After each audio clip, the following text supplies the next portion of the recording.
اونر ما زالت مستمرة في محاولة الاستحواذ على السوق الشعبي للموبايلات الاندرويد، وفي الفيديو ده هنراجع موبايل اونر 200 واللي انا بسميه ارخص فلاج شيب في السوق، لانه موبايل بيديك امكانيات الفلاج شيب الفعلية بسعر موبايل فئة متوسطة عليا. هقول لكم على سعره في اخر الفيديو، ولكن خلينا نشوف الموبايل اونر 200 بيقدم ايه وايه اللي بيميزه عن غيره في الفئة السعرية بتاعته. وفي فيديو تاني هينزل بعد ده على طول للاخ الاكبر منه وهو الاونر 200 برو، وده الفلاج شيب الاعلى للموديل ده واللي اونر حطت فيه كل حاجه عاليه. ما تنسوش تعملوا لايك للفيديو دعم لينا وتشتركوا في القناه علشان يوصل لكم كل الفيديوهات. اولا اونر 200 موبايل ممتاز جدا في السعر بتاعه، واللي هو يعتبر سعر عالي نسبيا في السوق المصري مقارنه بالاسعار اللي كانت بتنزل قبل كده او من فتره، بس ده الوضع الحالي للسوق. والموبايل لسه ما نزلش بشكل رسمي في مصر، ولكن نزل في السعوديه بشكل رسمي وفي الصين وفي دول تانية كتير. الموبايل هنا بيجي بشاشه مميزه بتكون اوليد بدقه فول اتش دي بلس بكثافه بكسلات 436 بكسل لكل انش. سطوعها ممتاز جدا بيوصل لحد 4000 شمعه، ودي حاجه ما بشوفهاش غير في موبايلات سعرها بيعدي $1000 حاليا، فانا بعتبرها ميزه قويه جدا في الشاشه.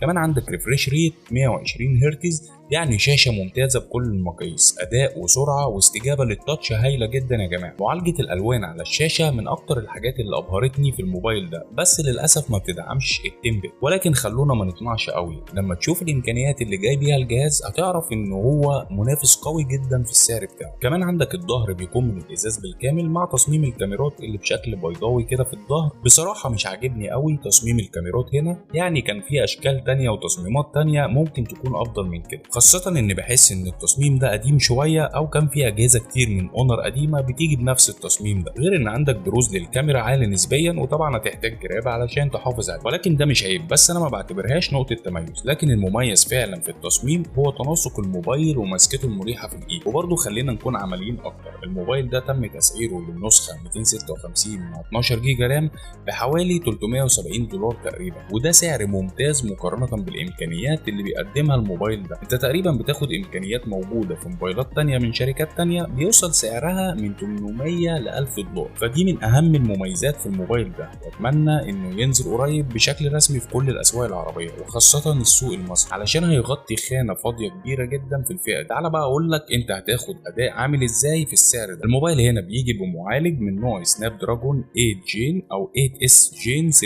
وده بيكون ثماني النواه بتردد 3 جيجا هرتز، وبيكون بدقه تصنيع 4 نانومتر. اللي عاوز اقول لكم عليه ان المعالج هنا ستيبل قوي، مستقر بشكل غير طبيعي. تقريبا في كل مره هتفتح الموبايل وتستخدمه هتاخد نفس الاداء بالظبط. والحقيقه ان اونر واجهه التشغيل ماجيك او اس 8 اصبحت مستقره جدا وعليها تحسينات كتيره من اونر، طبعا بتساعد المعالج على انه يكون مستقر اكتر ويقدر يطلع اداء ممتاز معاه. في الجيمنج الجهاز بيديك اعدادات جرافيك عاليه مع استقرار ملحوظ، وكمان الموبايل ما بيسخنش بطريقه ملحوظه زي الاجهزه التانيه اللي بيجي فيها نفس المعالج. فاونر هنا عامله خلطه متناسقه مع بعضها بحيث ان الموبايل يديك افضل اداء، ومش هتلاحظ سخونه عاليه خالص غير لما تحمل زياده عن اللزوم او تعمل تاسك تقيل شويه وتحمل على الموبايل. وطبعا انت عندك النسخه اقل من الموديل بتيجي برامات 12 جيجا مع مساحه داخليه 256، وفي نسخه بتكون 16 جيجا رام مع مساحه داخليه 512، وده طبعا مساعد كتير جدا المعالج في اداؤه المستقر. المهم ان في شويه حاجات كده مميزه برضو اونر حطيتها لنا في الموبايل ده، وهي ان عندك بصمه تحت الشاشه التراسونيك سريعه بشكل غير طبيعي، بجد مش معقوله سرعتها اعلى من اي موبايل فلاج شيب تاني. شوف الميزه الثانيه ان عندك سماعه ستيريو صوتها ممتاز وواضح وعاليه جدا، مش هتلاقي اي مشاكل منها. الميزه الثالثه خليني اقول لكم كل المميزات القويه في الجهاز ورا بعض قبل ما نروح لاهم ميزه وهي الكاميرا. فالميزه الثالثه البطاريه. بطاريه الموبايل هنا بيكون حجمها 5200 ملي امبير، وده رقم كويس جدا. بيدعم الشحن السريع بقوه 100 واط، طبعا ده رقم ممتاز جدا مع حجم بطاريه كبير. ففي منافسه وتحدي كبير من اونر 200 بالمميزات اللي بيقدمها. انت بتقدر تقريبا تشحن الموبايل بالكامل في 25 دقيقه بالظبط، 0% لحد 100%. ومش كده وبس، بس لا، كمان البطاريه بتدعم الشحن اللاسلكي بقوه 66 واط، اللي مفيش اصلا اجهزه فلاج شيب كتيره بتدعم الشحن بالسرعه دي من الشاحن نفسه. فبرافو بجد الاونر على المميزات اللي موجوده في الاونر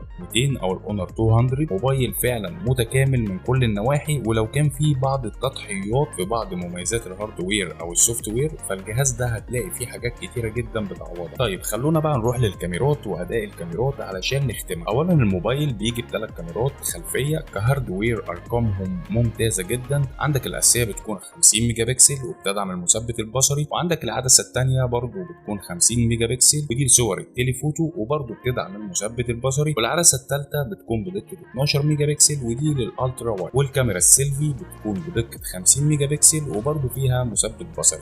فكهاردوير الارقام عالميه. كفايه انك هتاخد كاميرا للبورتريه بدقه 50 ميجا بكسل علشان تطلع معاك صور شارب جدا والوضوح فيها عالي جدا. يمكن المعالجه بالنسبه لي في الصور اللي بتطلع من الكاميرات مش افضل حاجه، ولكن هي ليها لوك خاص كده باونر وواوي من زمان، وهم متبعين نظام اللوك في المعالجه ده، وبرضه هو لوك مميز جدا، ومعظم الصور بتطلع بنقاء بوضوح عالي، بل وتتفوق كمان في الوضع الليلي على اجهزه فلاج شيب كتيره زي مثلا ايفون 15. النسختين على فكره من الموبايل ده اللي هو اونر 200 واونر 200 برو علموا على الايفون في صور الاضاءه المنخفضه او الوضع الليلي. الصور بتطلع ما فيهاش نويز خالص، بتكون سوفت جدا وشارب جدا وكل حاجه واضحه ومتعالجه بشكل ممتاز، على عكس ان الايفون في بعض الصور كانت في مقارنه مع كاميرا الاونر 200 كانت بيطلع فيها نويز ودقتها او وضوح الصور في الاضاءه الليليه اقل من ال 200 وال 200 برو. فانا قلت لكم ان الموبايل ده متكامل في الفئه السعريه بتاعته ومنافس قوي وبيشد. تصوير الفيديو في الموبايل من كل العدسات بتكون بدقه 4K،